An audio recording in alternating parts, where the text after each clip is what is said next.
qué Jesús tuvo que morir por nosotros? Para entender la magnitud de la cruz, primero debemos ser honestos sobre la gravedad de nuestra situación. A menudo, el mundo moderno intenta suavizar la palabra pecado, llamándolo errores, debilidades o simplemente fallas humanas. Pero la Biblia lo describe como algo mucho más profundo. Es una rebelión espiritual. En el principio, fuimos creados por Dios para vivir en una comunión perfecta con Él. No había dolor, no había culpa, no había muerte. Pero el ser humano decidió darle la espalda a su Creador, queriendo ser su propio Dios y dictar sus propias reglas. Esa decisión introdujo el pecado en el ADN de la humanidad. El pecado no es solo lo que hacemos, es lo que somos por naturaleza desde esa caída. Pero, ¿por qué el pecado es un problema tan grande para Dios? Porque Dios es absolutamente santo. Su santidad no es solo bondad, es una pureza tan intensa que no puede coexistir con la maldad, así como la luz no puede habitar con la oscuridad. El profeta Isaías lo explicó claramente. Son sus iniquidades las que los han separado de su Dios. Sus pecados han hecho que Él esconda su rostro de ustedes. Isaías 59. Imagina que el pecado es como una gota de veneno en un vaso de agua pura. Ya no está un poco sucia, está totalmente contaminada. Nosotros quedamos espiritualmente muertos, incapaces de cruzar el abismo que nosotros mismos cavamos. Intentamos llenarlo con religión, con buenas obras, con moralidad o con filosofía, pero ninguna escalera humana es lo suficientemente larga para llegar al cielo.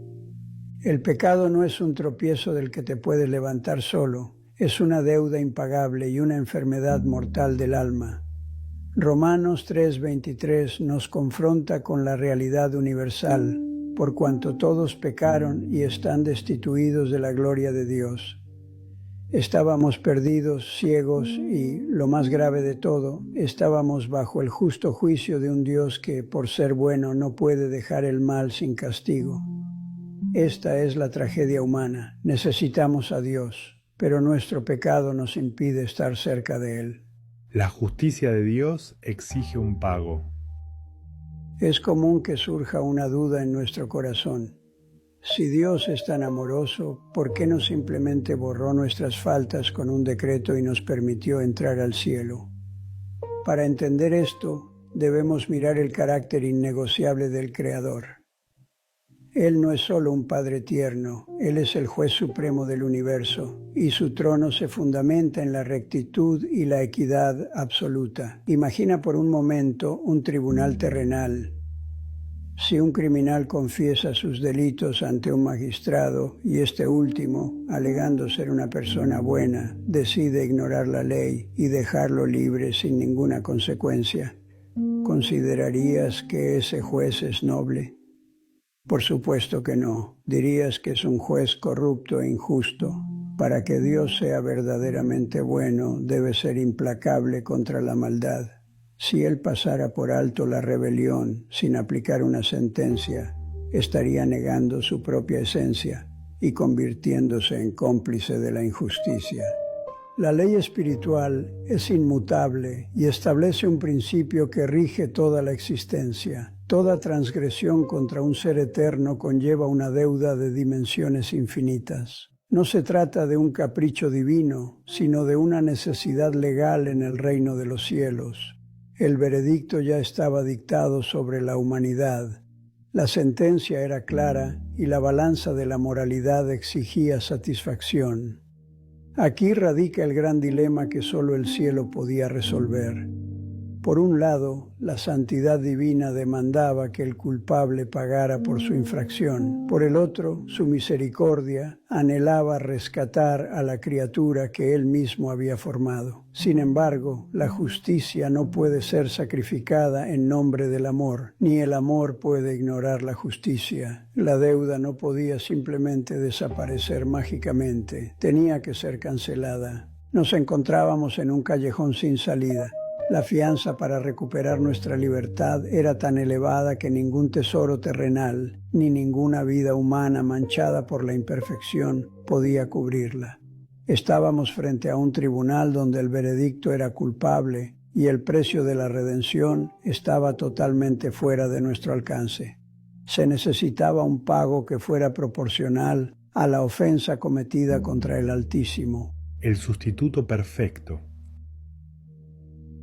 Justo en el punto donde la humanidad se encontraba sin salida, aparece la figura del Redentor. Para resolver el conflicto entre la justicia y la misericordia, se requería a alguien que cumpliera condiciones imposibles para cualquier mortal. Se necesitaba a alguien que fuera plenamente humano para representarnos, pero que al mismo tiempo fuera plenamente divino para resistir el peso del juicio eterno. Únicamente el Hijo de Dios podía llenar ese vacío. Cristo no vino a este mundo simplemente a darnos enseñanzas morales o ejemplos de buena conducta. Él vino con una misión de rescate específica. Al nacer de una virgen quedó libre de la herencia de rebelión que todos cargamos. Vivió cada segundo de su existencia en una obediencia absoluta, cumpliendo cada letra de la ley que nosotros quebrantamos. Él fue el único ser en la historia que no merecía el castigo, el único que no tenía deudas pendientes con la justicia del cielo. En el madero del Calvario ocurrió el evento más asombroso del cosmos, la transferencia divina. Imagina un tribunal donde el inocente se levanta y dice: «Pon las esposas en mis manos, deja que los golpes caigan sobre mí y permite que este culpable camine libre». Jesús se convirtió en nuestro fiador. Él voluntariamente permitió que toda la ira acumulada contra nuestras faltas se descargara sobre su cuerpo. No fue la lanza romana lo que lo mató, fue el peso insoportable de nuestra culpabilidad lo que quebrantó su corazón. Él se convirtió en el Cordero profetizado siglos atrás, aquel sacrificio final que no solo cubre nuestras manchas, sino que las borra por completo. Mientras colgaba en ese patíbulo, el Mesías estaba absorbiendo cada una de nuestras transgresiones, desde la más pequeña hasta la más oscura. Él experimentó la agonía de ser abandonado por el Padre para que nosotros nunca tuviéramos que serlo. Este es el núcleo del Evangelio, un intercambio injusto para Él, pero glorioso para nosotros. Jesús tomó lo que nos pertenecía, la condenación y el dolor, y a cambio nos entregó lo que solo le pertenecía a Él, su posición de Hijo, su paz y su justicia. El puente que estaba roto fue reconstruido con su propio cuerpo, abriendo un camino nuevo y vivo hacia la presencia del Creador. Ya no nos acercamos a Dios basados en nuestros méritos, que son nulos, sino bajo el amparo de la sangre derramada por el sustituto perfecto. La resurrección y nuestra esperanza.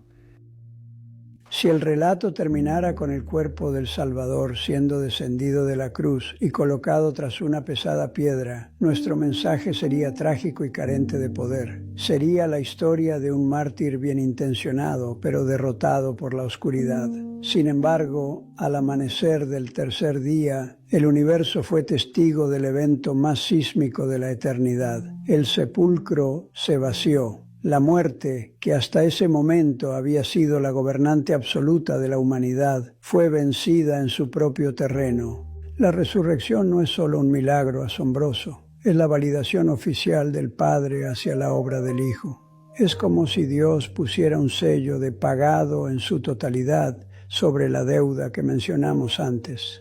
Al levantarse de entre los fallecidos, el Maestro demostró que el precio por nuestras transgresiones fue aceptado y que su autoridad sobrepasa cualquier fuerza biológica o espiritual.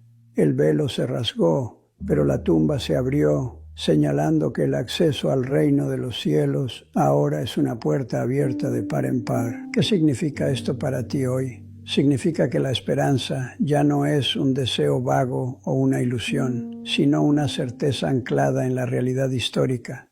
Debido a que Él vive, nosotros también podemos experimentar una vida regenerada. No se trata simplemente de sobrevivir en este mundo, sino de caminar con la seguridad de que nuestro futuro está resguardado en la gloria.